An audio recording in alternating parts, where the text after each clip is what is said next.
मैं क्या हूँ कर समझ जाओगे, जीना हो जाएगा आसान, दुख और पीड़ा कम हो जाएंगे, जियोगे तुम सीना तान।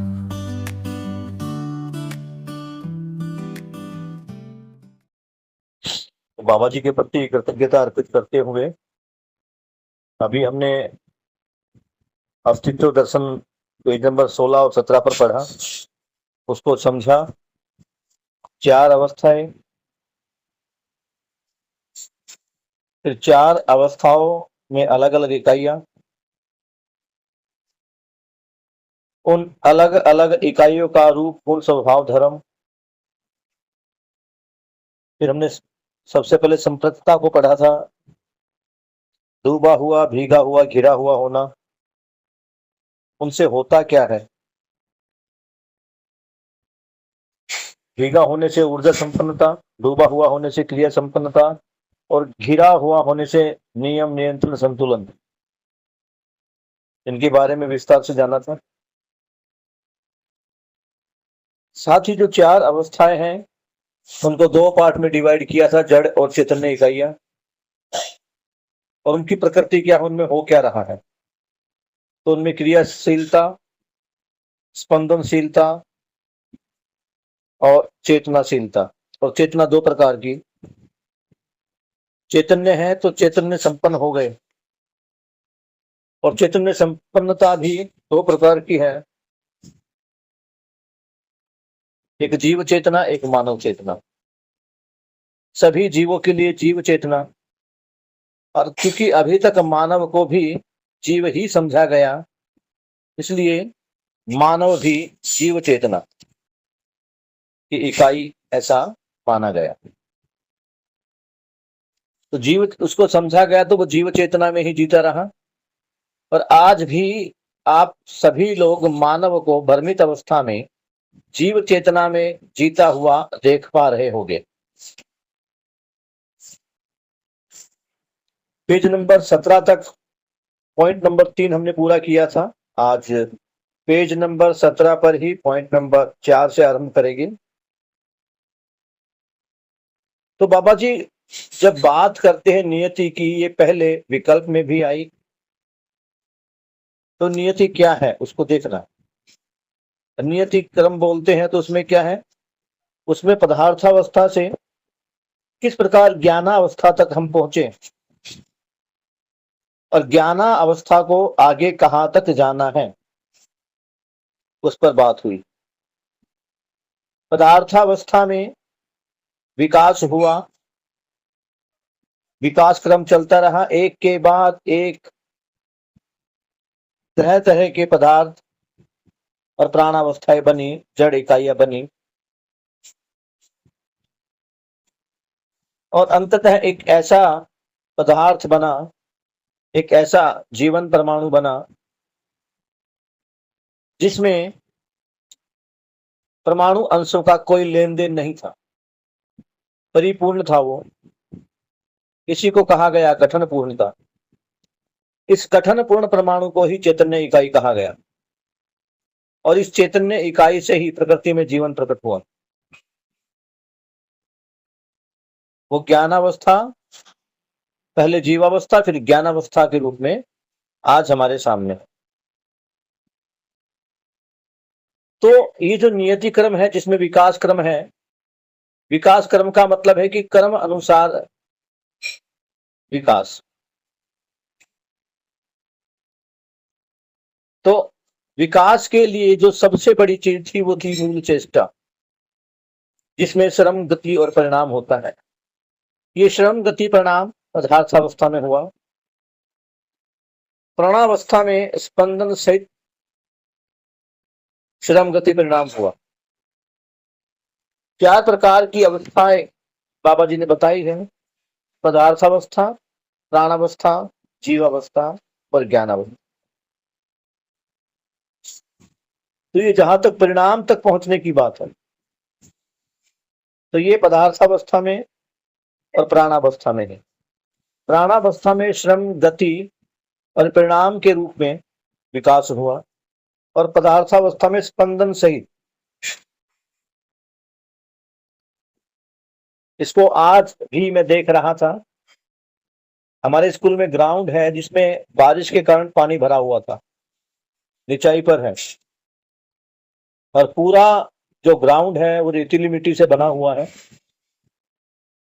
ये ग्राउंड के लिए विशेष प्रकार की मिट्टी होती है। पानी भरने के बाद वो पानी नहीं निकला, धीरे धीरे पानी सूख रहा है, तो वहां जमीन के ऊपर काई लग गई है और उस काई में से कई प्रकार के पौधे निकल रहे हैं, छोटे छोटे ही है। अब स्पंदनशीलता को समझना पड़ेगा। स्पंदन क्या है? तो ये एक प्रकार की श्वास प्रक्रिया है। स्पंदनशीलता का हमने उस दिन भी यहां पर क्या मीनिंग होता है ये समझने का प्रयास किया।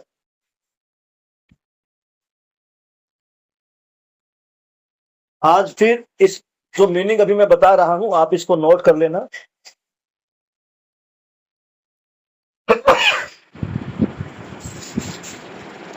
मौसम खराब है, बार बार मौसम चेंज हो रहा है, तो अपने आप को मौसम से बचा कर रखना।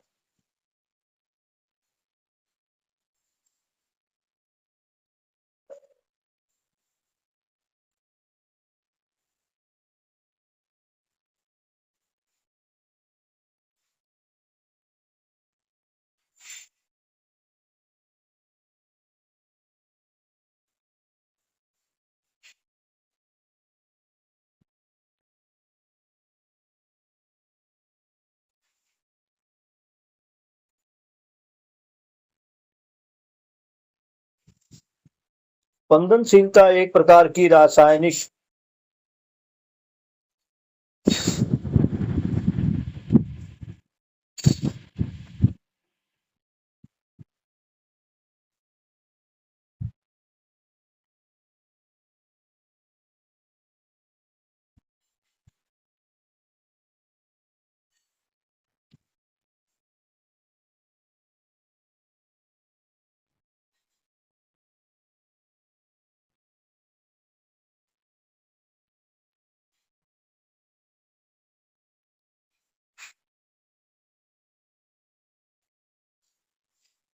तो जो स्पंदनशीलता है ये है धीरे धीरे मूवमेंट या कंपन। स्पंदनशीलता लिख लो आप। कोई भी चीज जब धीरे धीरे हिलती है, पदार्थावस्था में अगर आप किसी भी पदार्थ को देखोगे तो खुली आंखों से देखने पर उसमें किसी प्रकार का कंपन होता आपको दिखाई नहीं देगा। लेकिन प्राणावस्था को देखते हैं तो प्राणावस्था में आपको अगर सूक्ष्मता से पौधे का अवलोकन किया जाएगा तो उसमें कंपन हो रहा है। किसी भी बीज को हम जमीन में देखते हैं तो कंपन के पश्चात ही उसमें से अंकुरण होता है, कंपन के कारण ही उसमें पुष्टि हो रही है। इस कंपन को ही यहां पर स्पंदनशीलता कहा गया है। स्पंदनशील का अर्थ है कंपनशील या जिससे स्पंदन होता है। इसमें स्पंदन का अर्थ हिलना, कंपन करना और फड़फड़ाना है, और शील का अर्थ है वाला। तो स्पंदन और शील यानी हिलने वाला।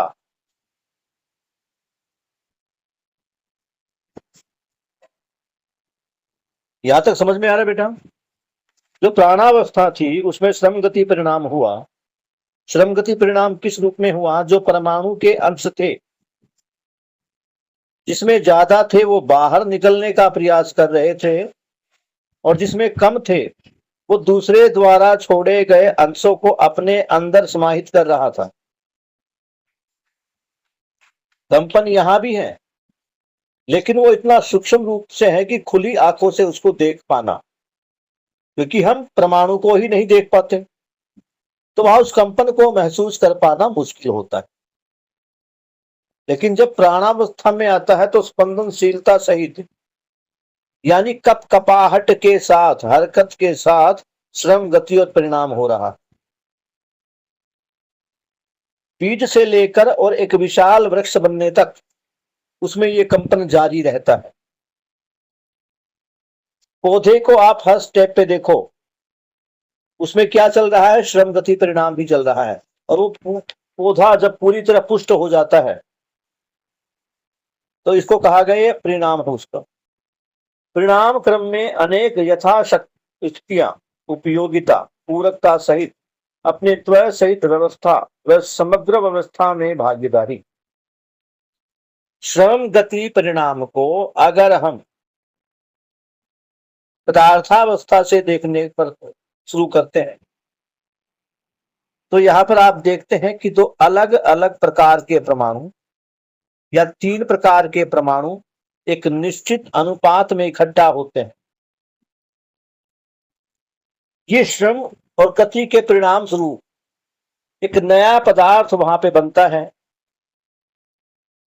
जो तत्व हो सकता है, यौगिक हो सकता है या मिश्रण हो सकता है। तो इसमें क्या बता रहे हैं कि दो चीजों के मिलने से एक नई वस्तु का जो निर्माण हुआ वो विकास है, और वो उस स्थिति में रहता ही है। साथ ही जो उससे उन्नत वाली स्थिति है उसमें हेल्प करता है। जैसे अभी मैं ऑक्सीजन को देख रहा हूं और हाइड्रोजन को देख रहा हूं, ये दोनों अलग अलग प्रकार की गैसें हैं। दोनों गैसें जब एक साथ मिलती है तो उससे जो अगले वाली जो स्थिति है वो पानी है। लेकिन पानी बनने का ये अर्थ नहीं है कि इस धरती से हाइड्रोजन और ऑक्सीजन का विनाश हो गया, वो भी बनी हुई है। साथ में एक तीसरी वस्तु बन गई, पानी। तो अब जब यहां इसको देख रहे हैं हम पानी को, तो पानी बना ही हुआ है। साथ ही पानी से जो अगली व्यवस्था बनती है वो पानी उसमें भी अपनी उपयोगिता, पूरकता सहित भागीदारी निश्चित करता है। यही पानी जब वातावरण के ताप के साथ रासायनिक और भौतिक क्रिया करता है तो यहां से पदार्थावस्था के साथ प्राणावस्था का उदय होता है। ये एक विशेष क्रम चलता रहता है। मैंने केवल आपको हाइड्रोजन और ऑक्सीजन का एग्जाम्पल देते हुए पानी के निर्माण की बात करी। इसी पानी से अम्ल और क्षार बनते हैं। इन्हीं अम्ल और क्षार से आगे आरएनए और डीएनए तक बनता है। तो जब मूल में देखते हैं तो मूल में पानी और पानी के मूल में हाइड्रोजन और ऑक्सीजन है।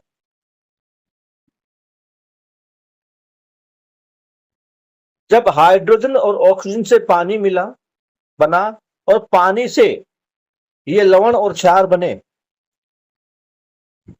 और फिर इन्हीं से आरएनए और डीएनए बना, तो इसका अर्थ ये नहीं है कि लवण और क्षार बनने से पानी खत्म हो गया। पानी भी है, हाइड्रोजन भी है, तो वो जो यथा स्थिति है उनकी वो बनी ही रहती है। और ये अनेक प्रकार की यथा स्थितियां आती हैं। जैसे जैसे श्रम गति फल परिणाम आता है एक नई चीज बनती है, वो चीज बनी रहती है, वो रहती ही है। फिर उसमें कुछ और फिजिकल और केमिकल चेंजेस होते हैं, फिर एक नई चीज बनती है। उसके बाद फिर श्रम गति परिणाम, फिर एक नई चीज, फिर श्रम गति परिणाम, एक नई चीज। और इसी प्रकार से परिणाम के क्रम में अनेक प्रकार की यथा स्थितियां, यानी अनेक प्रकार के पदार्थ, अनेक प्रकार के पेड़ पौधे, अनेक प्रकार के जीव जंतु वो बनते गए।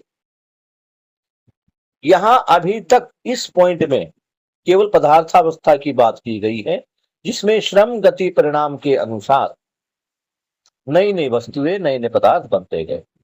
पॉइंट नंबर 6, कोश विरल रूप में परमाणु अणु के प्रजातियों से कोई भी धरती समृद्ध संपन्न होने के बाद स्वयं स्फूर्त विधि से यौगिक क्रिया में प्रवृत्ति फलस्वरूप रसायन संसार, जल, क्षार, अम्ल, रचना तत्व पुष्टि तत्व का बनना।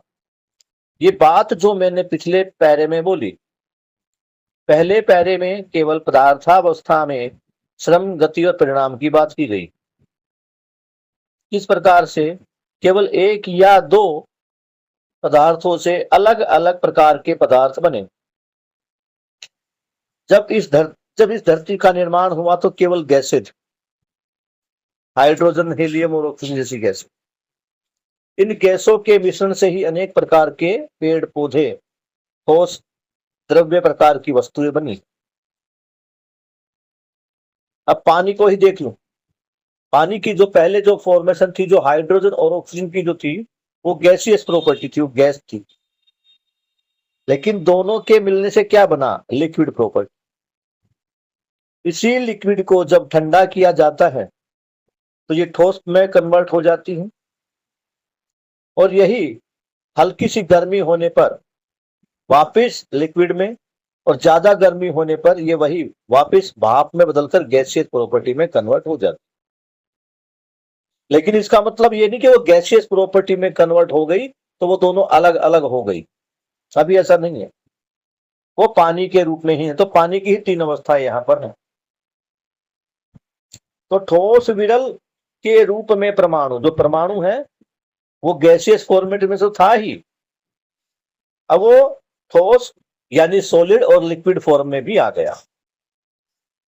अणु के प्रजातियों से कोई भी धरती समृद्ध होने के बाद स्वयं जब एक बार ये धरती पदार्थावस्था से परिपूर्ण हो गई, यानी इस धरती पर सभी प्रकार के पदार्थों का निर्माण हो गया, तो उसके बाद क्या होता है?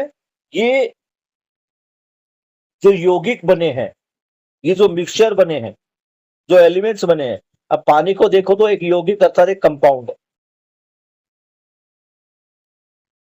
इसी प्रकार बहुत सारे यहां पर मिक्सचर भी बने हैं, लेकिन मिक्सचर के बाद एक कोई नई वस्तु नहीं बनती, बल्कि जो जिन वस्तुओं से वो मिक्सचर बना है उनके ही गुण उसमें रहते हैं। लेकिन जब तो अलग अलग प्रकार के एलिमेंट से या परमाणुओं से एक नए प्रकार का पदार्थ बनता है, निश्चित अनुपात में होने के कारण। ये बार बार मैं आपको बताता हूं कि जब कोई भी दो एलिमेंट या दो कोई भी एटम एक निश्चित अनुपात में मिलते हैं, तब एक नए पदार्थ का जन्म होता है, और इसको हम नाम देते हैं कंपाउंड, और हिंदी में इसको बोलते हैं यौगिक। तो सबसे पहले ये जो धरती है अलग अलग विकास क्रम से गुजरती हुई, सबसे पहले जो सेटअप हुआ, जो पूर्णता आई, वो पदार्थावस्था में आई। जब ये धरती पदार्थावस्था से परिपूर्ण हो गई, तब इसके बाद स्वयं स्फूर्त विधि से यहाँ पर केमिकल रिएक्शन हुआ है। ये स्वयं स्फूर्त विधि है, अपने आप हुआ है, इसको किसी ने बनाया नहीं है। वातावरणीय दाब, ब्रह्मांडीय किरणें, पानी की उपस्थिति, और पानी और जमीन से मिलने वाली नमी के फलस्वरूप ही ये जो पानी है, अब तुम एक चीज देखो, पानी जमीन पर भी है, पानी धरती में भी है, पानी हवा में भी है, और यहां जब केमिकल रिएक्शन के बाद काई, और काई से जब पहला कोई पौधा जन्मा, उस पौधे के पत्ते में भी पानी है। लेकिन ये जो पानी है और जो हम नॉर्मल पानी पी रहे हैं, इसमें फर्क है। ये एसिडिक वाटर है, अम्ल और क्षार इसमें बना, जिससे इस अम्ल और क्षार का जो रिएक्शन था, केमिकल रिएक्शन था, इस केमिकल रिएक्शन से ही अलग अलग प्रकार के पेड़ पौधे और वनस्पतियां बनी। पहले जो श्रम गति परिणाम था वो पदार्थावस्था में रहा, अब श्रम गति परिणाम प्राणावस्था में हुआ। कई बार ऐसा भी हुआ जिस प्रकार दो अलग अलग प्रकार के पदार्थों के निश्चित अनुपात में मिलने के बाद तीसरा पदार्थ बना। इसी प्रकार की क्रॉस ब्रीडिंग पेड़ पौधों में भी हुई। और ये जो धरती है अलग अलग प्रकार के पेड़ पौधों से, वनस्पति संसार से पुष्ट हो गई, समृद्ध हो गई। तो यहां पर एक दूसरी अवस्था भी बनी। इसको हम ऐसे भी समझ सकते हैं कि जब पहले इस पृथ्वी पर केवल पदार्थावस्था थी,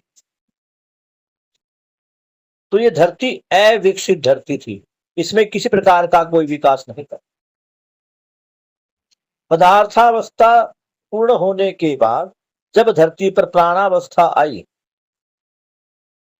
तो इसको कहा गया अल्प विकसित धरती।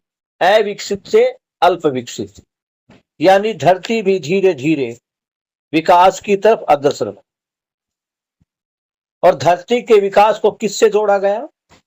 इसमें धीरे धीरे ऐड होने वाली अवस्थाओं से, पदार्थावस्था। और पदार्थावस्था जब परिपूर्ण हो गई और उसमें केमिकल रिएक्शन हुआ, पहले फिजिकल रिएक्शन हो रहा, जब केमिकल रिएक्शन भी हुआ तो प्राणावस्था भी साथ में आ रही। अम्ल और क्षार बन रहे हैं, जल बना, जल के बाद अम्ल बने, इसको भी समझना पड़ेगा। पहले जल बना है, जल के बाद क्षार बना है, क्षार के बाद अम्ल, फिर रचना तत्व और पुष्टि तत्व, जिसको हम रचना तत्व जो है इसको आरएनए, और जो पुष्टि तत्व है इसी को डीएनए का नाम दिया गया। ये हुआ, ये सब घटित हुआ, इसका कारण क्या है?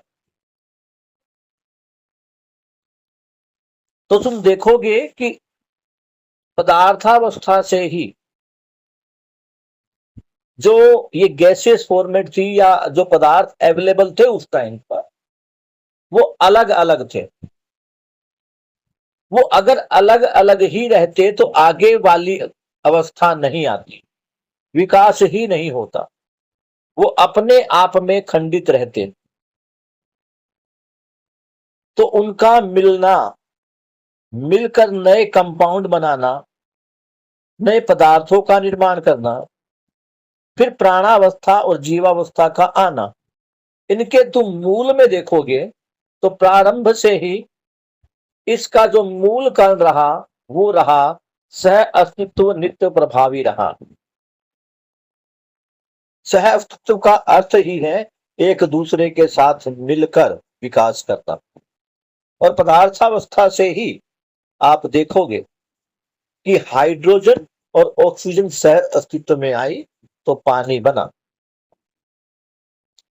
यही पानी जब रासायनिक प्रक्रिया से गुजरा तो अम्ल, क्षार और ये आरएनए और डीएनए बने। तो हर क्रिया के मूल में अगर तुम देखोगे तो यहां पर केवल सह अस्तित्व है। मिलजुल कर रहने से ही विकास हुआ।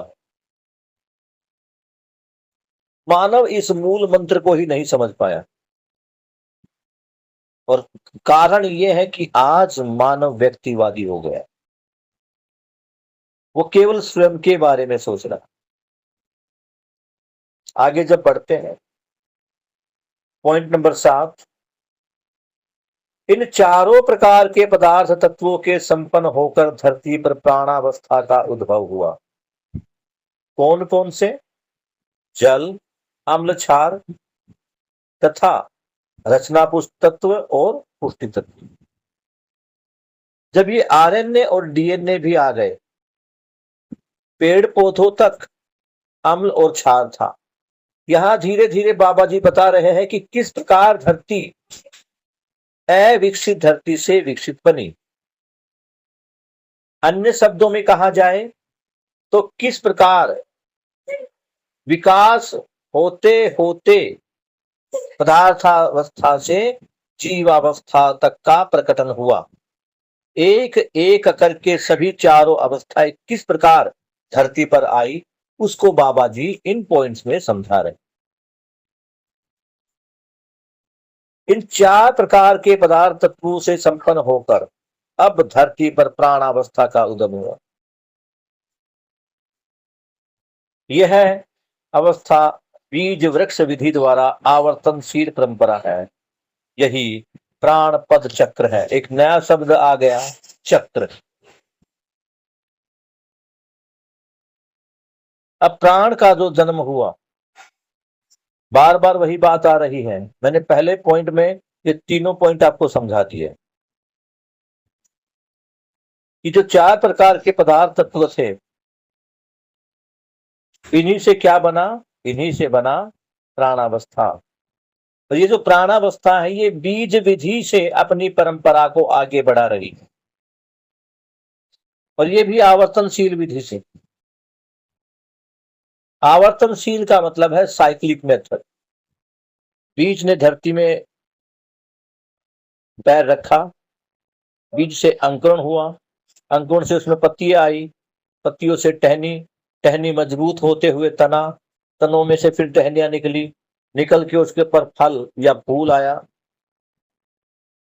वो फल और फूल आने के बाद वो जमीन पर गिरा।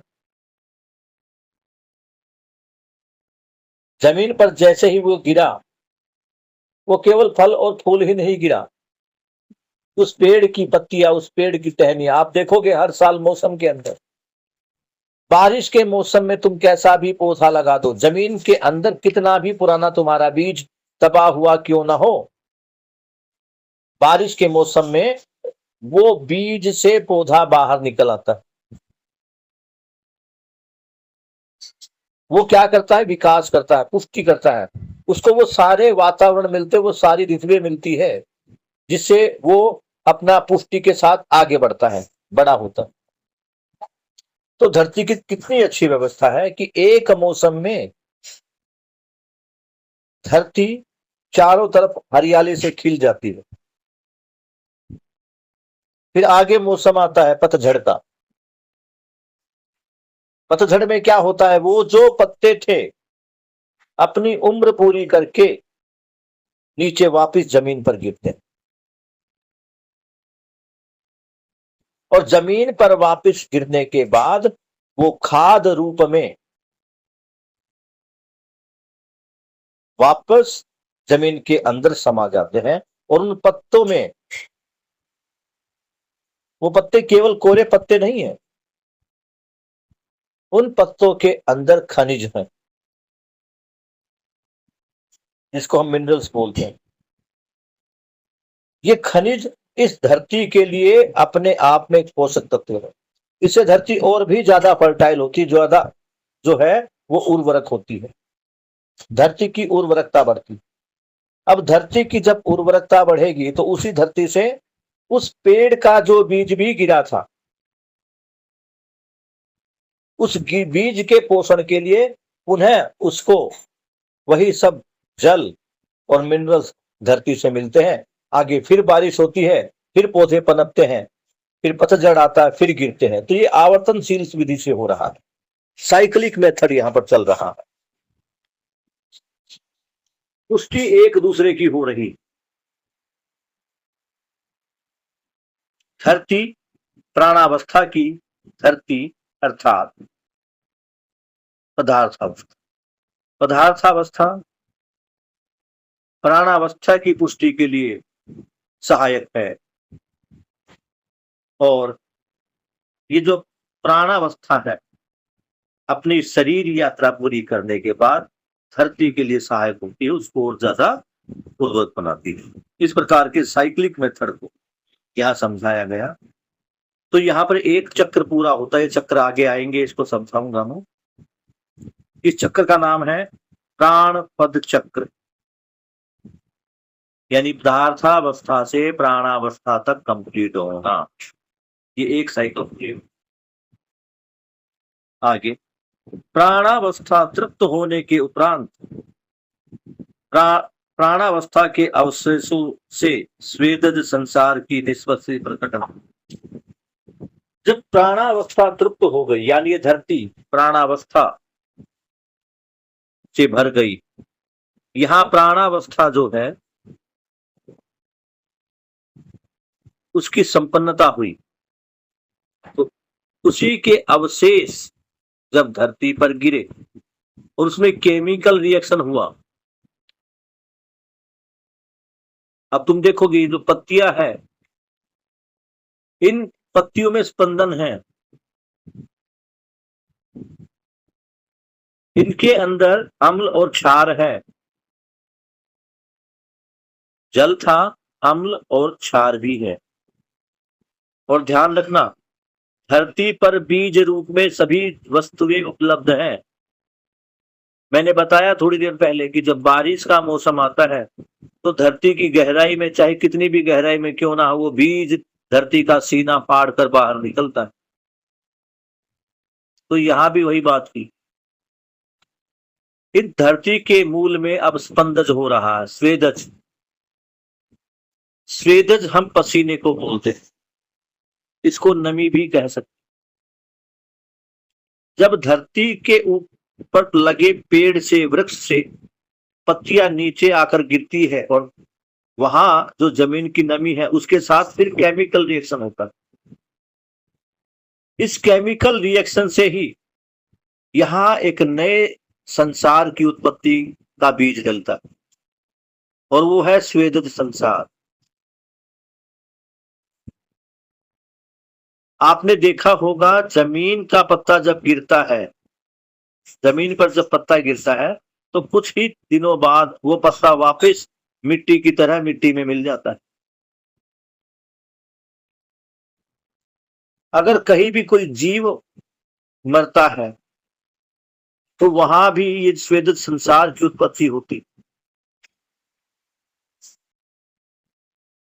ये जो केमिकल और फिजिकल रिएक्शन, यहां से स्वेदज का निर्माण होता है। स्वेदज है श्वास लेने वाला, पसीने से उत्पन्न जीव, यानी नमी से उत्पन्न जीव। ये जो छोटे छोटे कीड़े होते हैं, बिल्कुल बारीक, इनका जन्म होता है और यहां से आरंभ होता है जीवन। अभी जीवन को मैंने जोड़ दिया है, लेकिन जीवन अभी यहां नहीं। यहां से जीवावस्था का जन्म। स्वेदज यानी नमी से उत्पन्न होने वाले छोटे माइक्रोब्स, जीव जंतु, छोटे इसको माइक्रोब्स को क्या बोले, सूक्ष्म जीव, वो उत्पन्न होते हैं। तो धीरे धीरे आप देख रहे हो, इन सब के मूल में अभी तक, मूल मतलब जहां से शुरुआत हुई थी, पदार्थावस्था ही है। और पदार्थावस्था में भी वो गैसें जिनसे मिलकर इस धरती का निर्माण हुआ। तो देखो प्रकृति की कितनी सुंदर व्यवस्था। उन गैसों में ही मानव जीवन का बीज जो था वो दबा हुआ था। उन गैसेस में ही फिजिकल रिएक्शन होकर लिक्विड और ठोस स्टेट के पदार्थ बने। उन लिक्विड और सॉलिड में जो लिक्विड था प्रॉपर्टी, उसकी धरती के वातावरण के साथ, हवा और नमी के साथ होने से ही वही पानी अम्ल और क्षार में कन्वर्ट होकर प्राणावस्था यानी पेड़ पौधों के रूप में आया।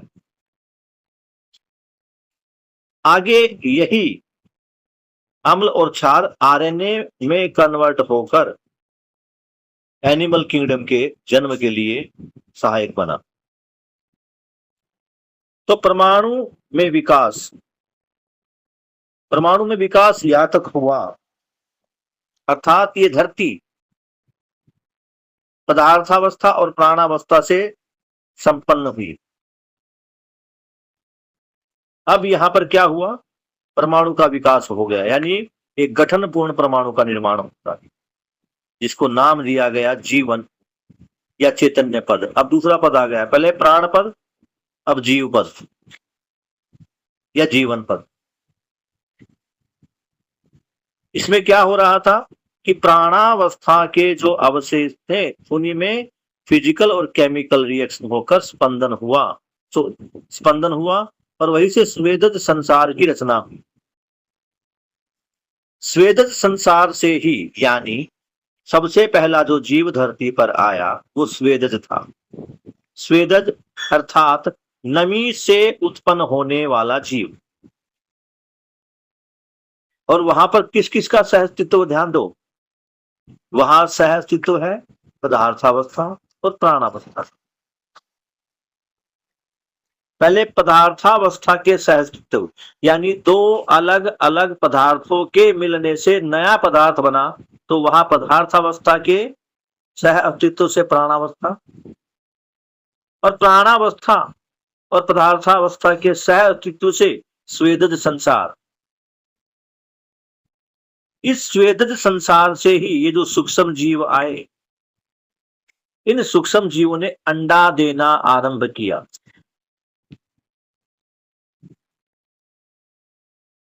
अंडे वाली प्रक्रिया आई तो इसका मतलब ये नहीं कि जो पसीने वाले पहले थे वो खत्म हो गए, वो भी बने हुए हैं। इस व्यवस्था में सबसे बड़ी बात यह है कि विकास होता रहा, नई नई चीजें बनती रही, लेकिन पुरानी चीजें भी बनी रही। क्योंकि अगर वो पुरानी चीजें ही समाप्त हो जाएगी तो नई चीजों का अंत होना भी तय। अर्थात तुम नींव को देखोगे, मकान जब बनाते हैं तो नींव मजबूत होती है। अब संतुलन को हम ऐसे भी समझे, नींव मजबूत होती तो नींव में पदार्थावस्था, उससे ऊपर वाला जो हिस्सा है नींव का, उसमें फिर आती है प्राणावस्था, फिर जीवावस्था, फिर ज्ञानावस्था। संतुलन के चार्ट को भी हम समझेंगे। स्वेदज संसार के बाद जब अंडज आया, अंडज समाज आ गया। अंडज मतलब अंडे से उत्पन्न होने वाले जीव, इसको कहा गया अंडज। अब अंडे में ही जो परिवर्तन हुआ, गुणात्मक परिवर्तन, अंडज संसार में गुणात्मक परिवर्तन विधि से अनेक प्रकार की प्रजातियां आ गई। ये पूरे बाबा जी अस्तित्व कैसे हुआ, अस्तित्व में जो सारी घटनाएं हुई, एक एक जो आपने जीवन विद्या एक परिचय में पढ़ा था कि मैंने वहां परमाणुओं की कतार देखी और उनमें एक जीव परमाणु था, चैतन्य परमाणु, जो गठन पूर्ण हो चुका था। वो गठन पूर्णता कैसे आई, यहां पॉइंट नंबर 9 तक लेकर आए। उसके बाद ये गठन पूर्णता किस प्रकार अन्य जो स्टेज है उसमें सहायक हुई, बाबा जी बता रहे हैं। तो यहां बाबा जी के अध्ययन की, बाबा जी के अनुसंधान की एक एक बात को लिखा गया और संक्षिप्त में लिखा गया, पॉइंट टू पॉइंट लिखा हुआ। अंडज संसार गुणात्मक परिवर्तन विधि से पिंड संसार को संबद्ध किया, समृद्ध किया। ये उसी से कनेक्ट हुआ। अंडज के बाद पहले स्वेदज, स्वेदज से फिर अंडज, यानी उन्हीं में से कुछ जीव ऐसे हो गए जो अंडा विधि से, जिस प्रकार ये पेड़ पौधे थे ये बीज विधि से अपनी परंपरा को आगे लेके जा रहे, तो अब स्वेदज संसार आया जो स्वेदज विधि से अपनी परंपरा को आगे लेके जा रहे हैं। और स्वेदज से फिर आई अंडज परंपरा, यानी जीव जंतुओं का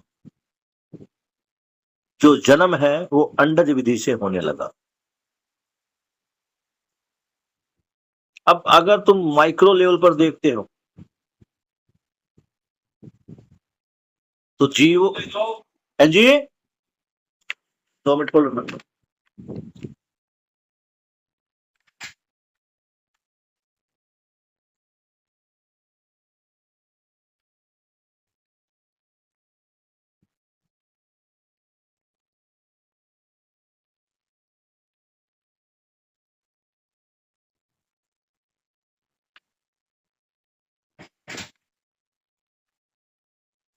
सॉरी, कोई आ गया था बेटा। तो यहां हम देख पा रहे हैं बेटा कि स्टेप बाय स्टेप आगे बढ़े। पहले फिजिकल रिएक्शन, फिर केमिकल रिएक्शन, फिर केमिकल फिजिकल रिएक्शन का कॉम्बिनेशन, और अंडर संसार आ गया है। यानी यहां श्वास लेने वाले जीव धरती पर आने लगे। अंडर संसार से भूचर, नभचर, जलचर, 3 प्रकार हुए। ये जो अंडे से बनने वाले जीव हैं, इसको 3 पार्ट में डिवाइड किया गया। पार्ट नंबर 1, अगर आप अपने चारों तरफ देखें तो आपको 3 प्रकार से धरती नजर आएगी। इस धरती पर 3 स्टेज है। एक जल, ये जो बड़े बड़े समुद्र और नदियां। दूसरा जमीन, और तीसरा है नभ यानी आकाश। और आप देखोगे कि यहां तीनों में ही जीवावस्था है। तो भूचर का अर्थ है भूमि पर चर करने वाले। चर मतलब गमन करने वाले, भूमि पर रहने वाले, चर। नभचर, जिनका आचरण नभ यानी आकाश में है। और तीसरा जलचर, जो धरती के अंदर पानी में जीव संसार है, इसको कहा गया जलचर। जल में क्रिया करने वाले, नभ में क्रिया करने वाले और भूमि पर क्रिया करने वाले। इन प्राणियों को 3 प्रकार से यहाँ पर बांटा डिवाइड किया। पिंडज संसार तीनों में प्रकट होते हुए भी भूचर सर्वाधिक है। ये पिंडज संसार तीनों में है, लेकिन इसकी सर्वाधिकता यानी ज्यादा से ज्यादा ये कहाँ मिलते हैं अंडे देने वाले? ये आपको जमीन पर। प्रत्येक परंपरा का सह अस्तित्व विधि यानी पूरकता उपयोगिता विधि तक हुआ, अभी भी सह अस्तित्व विधि है। धरती पर जो स्वेदज से अंडज तक की यात्रा देखोगे तो सह अस्तित्व ही है। पदार्थ का सह अस्तित्व, उससे जल बना, जल भी अपने आप में एक पदार्थ है। फिर जल का धरती के साथ सह अस्तित्व, वहां से प्राणावस्था जन्मी। अब प्राणावस्था का धरती के साथ सह अस्तित्व यानी प्राणावस्था के जब पेड़ पौधों की जो पत्तियां थी, टहनियां थी, वो धरती पर मिली। पानी, नमी और जमीन, और ऊपर से ब्रह्मांडीय किरणें और सूर्य का ताप, इन सारी चीजों का सहअस्तित्व हुआ तो स्वेदज संसार। फिर स्वेदज संसार के बाद ये सारी वस्तुएं जब एक साथ फिर से जुड़ी, इनका सबका सहअस्तित्व हुआ। ध्यान रखना बेटा, कोई भी चीज छोड़ी नहीं गई। पदार्थावस्था का यहां भी कॉन्टेक्ट है, क्योंकि वो अंडा देने वाला और वो स्वेदज इस धरती पर ही है, तो धरती के सहअस्तित्व में है। उसी स्वेदज से अंडज संसार जो आया, वहां भी सहअस्तित्व विधि से ही नई परंपरा, नई अवस्था जन्म ले रही। अब इसी अंडज में से कुछ ऐसे जीव निकले जिन्होंने आगे पिंडज विधि को अपनाया, यानी एक बार इस धरती पर जो भी जीव आया उसके मूल में स्वेदज है। स्वेदज से ही वो अंडज रूप में आया, और इन्हीं अंडा देने वाले जीवों के रूप में ही किसी ऐसे जीव का जन्म हुआ जो अपने शरीर से अपनी परंपरा को अंडे के रूप में आगे नहीं बढ़ा रहा, बल्कि वो अपने शरीर से अपने जैसी एक संतान, एक पिंड के रूप में पैदा कर रहा, जिसको हम कहते हैं उसका बच्चा। मुर्गी के पेट से अंडा निकलता है, उससे मुर्गी का संसार करता है, और ये अंडा विकसित होते होते ऐसे जीव विकसित हो गए जिन्होंने अब अंडज परंपरा को छोड़कर पिंडज परंपरा को अपना लिया। पिंड के रूप में वहां अब वो बच्चे को डायरेक्ट जन्म देने लगे। स्वेदज में जो जीव का जन्म हो रहा है वो नमी, ताप और धरती के दबाव से हो रहा है, एयर प्रेशर से हो रहा है। अंडे में वो सारी चीजें मिल रही है और साथ में एक नई चीज और ऐड हो रही है जिससे अंडा बनता है। अब पिंडज में जीव जंतु आ गए। यही से कुछ ऐसे जीवों का जन्म होता है जो स्तनधारी जीव है, जिसको हम मैमल्स बोलते हैं। स्तनधारी जीव को शायद मैमल से बोलते, देखना पड़ेगा मुझे इंग्लिश का शब्द क्या है इसलिए। मैमल यानी जो अपने बच्चों को दूध पिलाकर उनको पोषण दे रहे,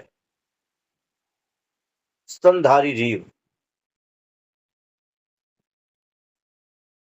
तो यहां से आप देखो जीव में 3 प्रकार की, स्वेदज संसार, अंडज संसार और इसी अंडज के साथ जब अन्य वस्तु सहस्तित्व में आई तो पिंडज संसार बना। पिंडज के आते आते पॉइंट नंबर 14, पिंडज संसार में रचनाएं श्रेष्ठता की ओर गुणात्मक परिवर्तन से अनेक परंपराएं स्थापित हुई। उनमें से एक परंपरा है मानव शरीर। अब यहां पर एक और गैप जो है पद आ गया, उसको देखो। जीव पद ऊपर आ गया, अभी अलग अलग प्रकार के जो जीव बने उसमें किस प्रकार से विकास है उसको हम देख रहे हैं। ये भी विकास की गति, एक विकास परमाणु में विकास था वो रुक गया गठनपूर्ण परमाणु के बनने के बाद, वहां से फिर नई व्यवस्था। अब 2 चीजें थी, पहले केवल पदार्थ था, अब चैतन्य भी आ गया, दोनों मिलकर क्रिया कर रहे हैं। तो स्वेदज, अंडज और पिंडज के अनेक प्रकार के जीव जंतुओं से ये धरती पुनः संपन्न हो गई। तो पहले देखा केवल पदार्थावस्था थी तो अविकसित धरती, जब उसके साथ प्राणावस्था भी आ गई तो अल्प विकसित धरती, और अब जब धरती पर जीव जंतु भी आ गए तो अविकसित धरती। धरती अभी विकसित नहीं हुई है, अविकसित से वहां जो धरती जो अविकसित थी अर्ध विकसित तक पहुंच गई इस जीव संसार के आते। अब इसी जीव संसार से जो अनेक प्रकार के जीव थे, स्तनधारी जीव, जैसे भालू, बंदर, गाय और कुछ प्रकार के जीव। और ध्यान देना, ये अभी तक जो हो रहा था ये किसी एक देश विशेष में नहीं हो रहा था। जब अविकसित से अर्ध विकसित पृथ्वी बनी तो ये पूरी पृथ्वी की बात कर रहे हैं, इसमें पृथ्वी का हर हिस्सा शामिल है। ये नहीं है कि ये जो प्राणावस्था आई ये भारत में पहले आई या वहां पर, ये कुछ समय के अंतराल के बाद पूरी धरती पर प्रकट हुई। कुछ थोड़ा आगे पीछे हो सकता है, तो ये पूरी धरती की क्रिया है। अभी एक देश या क्षेत्र विशेष की बात नहीं है। धरती के हर हिस्से पर उचित वातावरण जब जब मिलता गया वैसे वैसे अर्ध विकसित से अविकसित से अल्प विकसित, अल्प विकसित से अर्ध विकसित धरती बन गई। अब मैंने बताया कुछ स्तनधारी जीव, उनके आरएनए डीएनए में कुछ परिवर्तन हुआ और किसी समय विशेष पर उन्होंने उनके गर्भ से उन जैसा जीव पैदा ना होकर एक अलग प्रकार का जीव पैदा हुआ जो मानव था। तो मानव का कहीं से प्रकट नहीं हुआ, मानव को किसी ने बनाया नहीं। ये मानव सर्वप्रथम किसी न किसी स्तनधारी जीव से ही उसके गर्भ से पैदा हुआ, और फिर यहां से परंपरा चल पड़ी मानव शरीर। मानव ने देखा किस प्रकार जीव अपनी वंश परंपरा को आगे बढ़ा रहे हैं, तो उसके सामने जो देखने और समझने की वस्तु थी, ये प्रकृति ही थी। और इस प्रकृति में चूंकि उसका जन्म भी जीव से ही हुआ था, उसने जीव परंपरा को ही अपनाया, और जीव परंपरावश वो आगे बढ़ता चला गया। और ये जो धरती थी, अब ये ज्ञाना अवस्था की इकाई से भी परिपूर्ण हुई। अब इस धरती पर चारों अवस्थाएं सज चुकी है, और अब धरती विकसित धरती कहलाने लगी। आप देखोगे बेटा, माँ अपने पुत्रों का, अपने बच्चों का, अपने संतान का, चाहे वो किसी जीव की माँ है या कोई भी, एक निश्चित समय तक पालन पोषण करती है। तो जिसके गर्भ से मानव शरीर ने जन्म लिया, उसका पालन पोषण भी उसी जीव ने किया होगा। तो देखने और समझने, और हम बात करें कि मनुष्य जो है वो केवल पढ़कर या लिखकर ही नहीं समझता, देखकर ही समझता है। तो उसे क्या मिला? अपना पालन पोषण कौन कर रहा था? उसका जीव कर रहे। तो शायद मेरा ऐसा अनुमान है, ये कुछ वो नहीं है, बाबा जी ने भी इसको बारे में कुछ नहीं लिखा है। तो अब बाबा जी पॉइंट नंबर 14 पर जो कहा कि इसी पिंड संसार से मानव का जन्म हुआ, 15वें पॉइंट में बता रहे हैं कि मानव शरीर और जीवन अब संयुक्त रूप में आते हैं तो मानव बनता है। शरीर के साथ परस्पर पहचानने के क्रम में मानव ने किसके साथ पहचाना? जीवन को शरीर के साथ पहचाना, लेकिन जीवन क्या है पता नहीं था। इसलिए उसने अपने आप को पहचान का आधार क्या बनाया? शरीर। तो शरीर के साथ पहचानने के क्रम में ही रंग और नस्ल के आधार पर उसने अपने आप को डिवाइड कर दिया। और इसी प्रकार मानव की अनेक प्रजातियां बन गई। अफ्रीका में रहने वाले हबशी लोग, जंगलों में रहने वाले और शिकार करके खाने वाले लोग,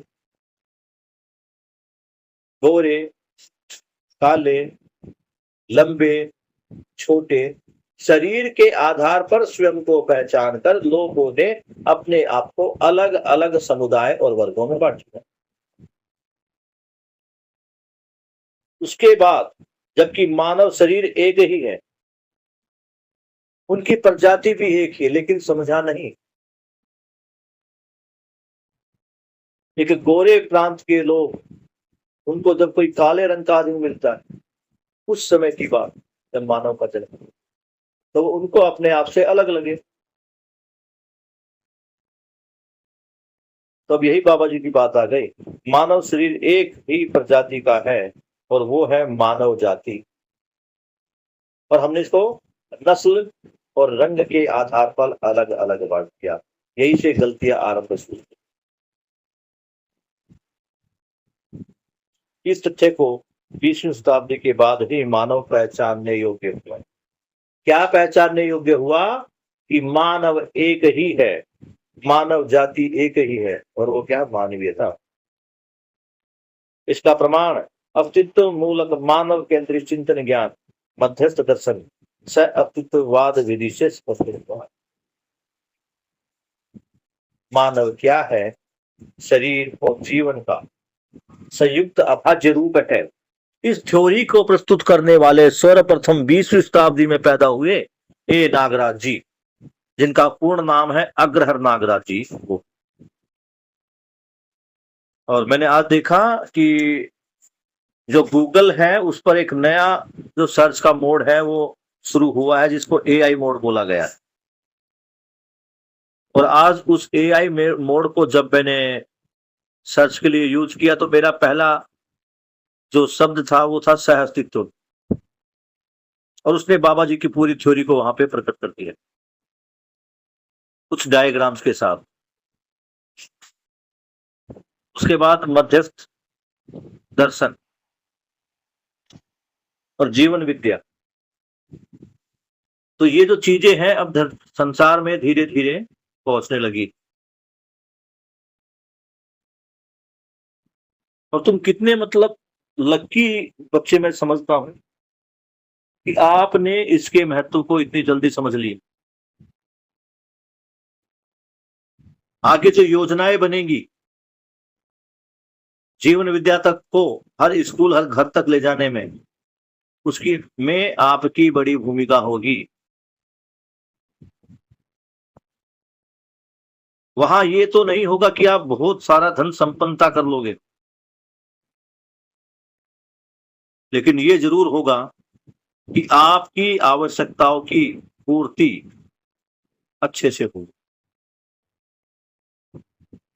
यानी मनुष्य में जो सबसे मोटी जो कमी है वो कमी है अपनी आवश्यकताओं की पहचान ना होना, अपनी आवश्यकताएं निर्धारित नहीं होना।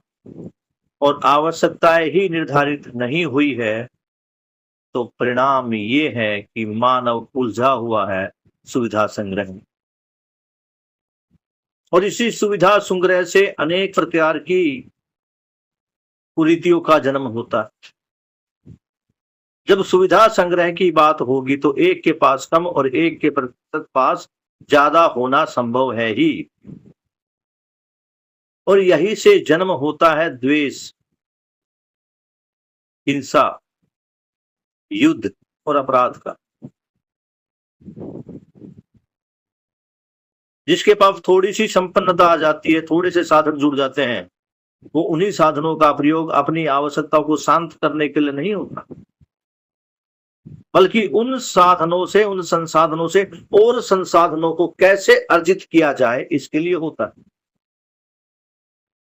क्यों? क्योंकि मूल में भ्रम है और भ्रम से ही ये संग्रह प्रवृत्ति, और इस संग्रह प्रवृत्ति से ही समस्त प्रकार के दोष इस धरती पर, समस्त प्रकार के अपराध जो है वो आप देखोगे तो उनके मूल में संग्रह प्रवृत्ति ही है।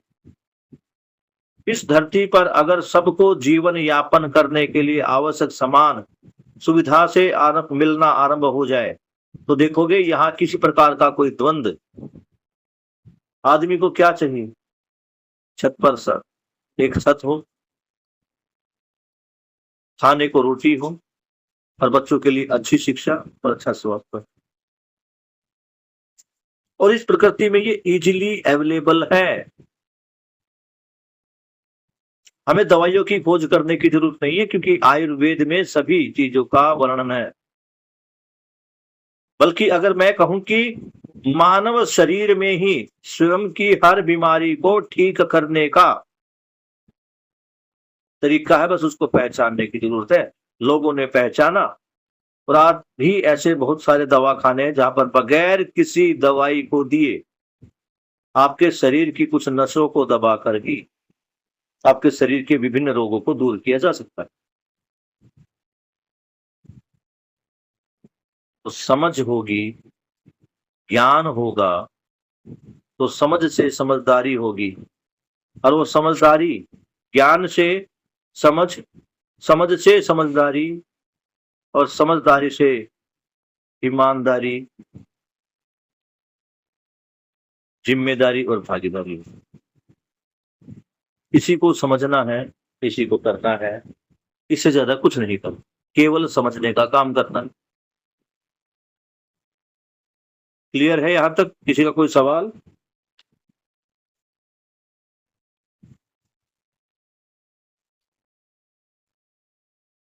बताइए।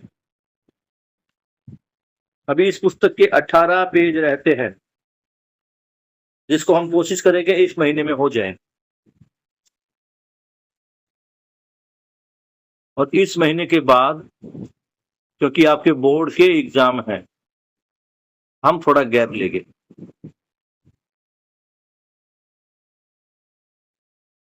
इस गैप के लिए आप एग्री हैं या कंटिन्यूटी में रहेंगे?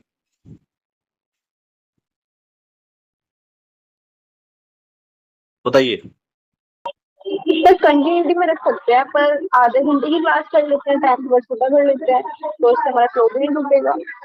क्या कर लेते हैं? क्लास आधे घंटे की कर लेते हैं, मतलब डेली का हम थोड़ा थोड़ा अध्ययन कर सकते हैं, तो नहीं, इससे हमारा फ्लो नहीं बेटा छूटेगा। आधे घंटे की क्लास में कुछ भी समझ में नहीं आए। आज भी बहुत सारे इसमें अब जो पॉइंट आएंगे वो ऐसे हैं कि जैसे आज ये पॉइंट आए, इनको अगर हम आधे घंटे में लेते तो कंटिन्यूटी में पॉइंट नहीं बन पाते। आज तुम्हें पता लग गया कि धरती पे पदार्थावस्था से लेके जीवावस्था तक की जो यात्रा वो किस प्रकार रही है, और तुमने देखा होगा यहाँ कोई भी बनाने वाला नहीं है।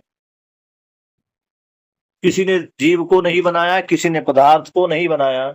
अब कई बार ये क्वेश्चन आता है जी, पदार्थावस्था से ये समस्त धरती यहाँ इस अवस्था तक प्रकट हुई, मान लिया, लेकिन पदार्थ को भी तो किसी ने बनाया ही होगा।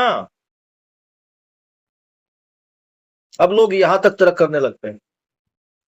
तो भैया पदार्थावस्था को किसी ने नहीं बनाया, वो अस्तित्व में था ही। बिग बैंग थ्योरी को भी अगर देखते हैं कि एक धमाका हुआ, धमाके के साथ हमारे सौरमंडल और पृथ्वी का जन्म हुआ, तो धमाका भी ध्यान रखो बेटा, वो तभी होगा जब धमाके का समान होगा। अगर मुझे बम फोड़ना है, मुझे दिवाली वाले दिन बम फोड़ना है, खुशी मनानी, तो उसके लिए बम का होना जरूरी है। तो ये कहना कि ये पदार्थ अवस्था भी किसने बनाई है, मुझे तो ठीक नहीं लगता, क्योंकि ये चीजें थी ही। वैज्ञानिक जो जागते हैं वो बिग बैंग थ्योरी के बाद जागते हैं कि बिग बैंग थ्योरी है, एक धमाका हुआ, एक बड़ा धमाका हुआ जिससे पृथ्वी का जन्म हुआ। भैया ठीक है, तुम्हारी थ्योरी का भी अगर हम एक समय के लिए स्वीकार कर ले, तो धमाके का सामान तो पहले था ही ना। अब कहोगे वो धमाके का सामान भी किसी ने बनाया है, तो ऐसा नहीं होता। अभी तक कोई भी कुछ भी बनाने वाला नहीं है। 3 प्रकार की क्रिया यहां तक चली है। पहली भौतिक क्रिया, फिर रासायनिक क्रिया, और जीवावस्था के आने के बाद जीव क्रिया, जीवन क्रिया, ये चली।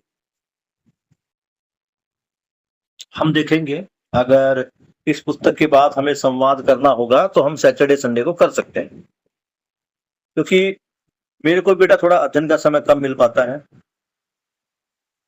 मेरा अपना स्टडी भी है। तो ये बुक पूरी करते हैं। इस बुक को पूरी करने के बाद हम ये देखते हैं कि कितने बच्चों का जुड़ाव यहाँ पर बना रहता है। मैं भी नहीं चाहता कि तुम्हारी यात्रा रुके, बीच में स्टॉप पे जाए। तो उसके लिए हम एक दिन छोड़कर या संडे के लिए, और अगर तुम्हारी निष्ठा ऐसे ही बनी रही, कि मैं कोई भी क्लास तब छोड़ता हूं जब मैं घर पर नहीं होता। कल मैं रात्रि को लगभग 9:30 बजे घर पहुंचा, और पारिवारिक जिम्मेदारियां भी हैं। कुछ साथियों के साथ ऐसा होता है कि भाई वो स्कूल से है और अपने घर के काम, सबके घरों में काम है, मेरे घर में भी कुछ है काम, तो उनके चक्कर में मुझे बाहर निकलना ही पड़ता है। और जब बाहर होता तो मैं आपकी क्लास नहीं ले पाता। हाँ, लेकिन उस दिन दुख बड़ा होता है कि मैं आपकी क्लास नहीं ले पा रहा हूँ। मुझे ये लगता है कि अगर मैंने बिल्कुल लास्ट मोमेंट पर आपको मैसेज किया, क्योंकि मुझे लगता शायद मैं घर पहुंच जाऊंगा, लेकिन जाम इतना ज्यादा था कि नहीं पहुंच पाए। तो मैं भी चाहता हूं कि आपकी कंटिन्यूटी बने, लेकिन उसके मूल में ये भी है कि आपकी परीक्षा भी प्रभावित ना हो।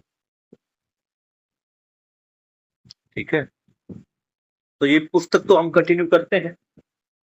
इस पुस्तक के होने से हमारी बहुत सारी चीजें क्लियर हो जाएगी।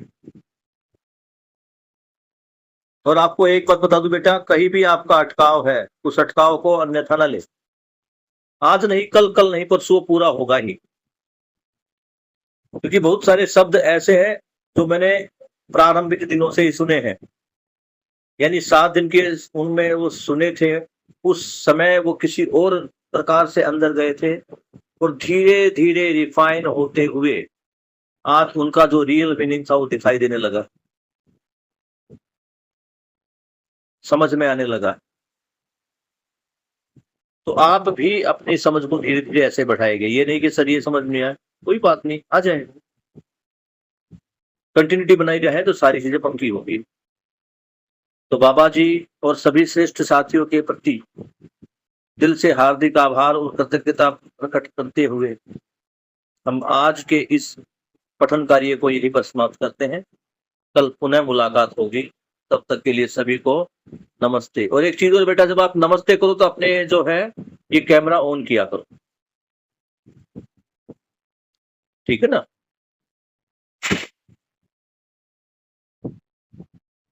Good night. और सभी अपना कैमरा ऑन करके गुड नाइट बोलेंगे।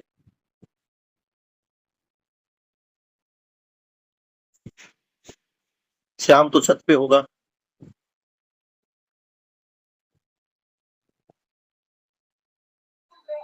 Good night sir. नाइट बेटा।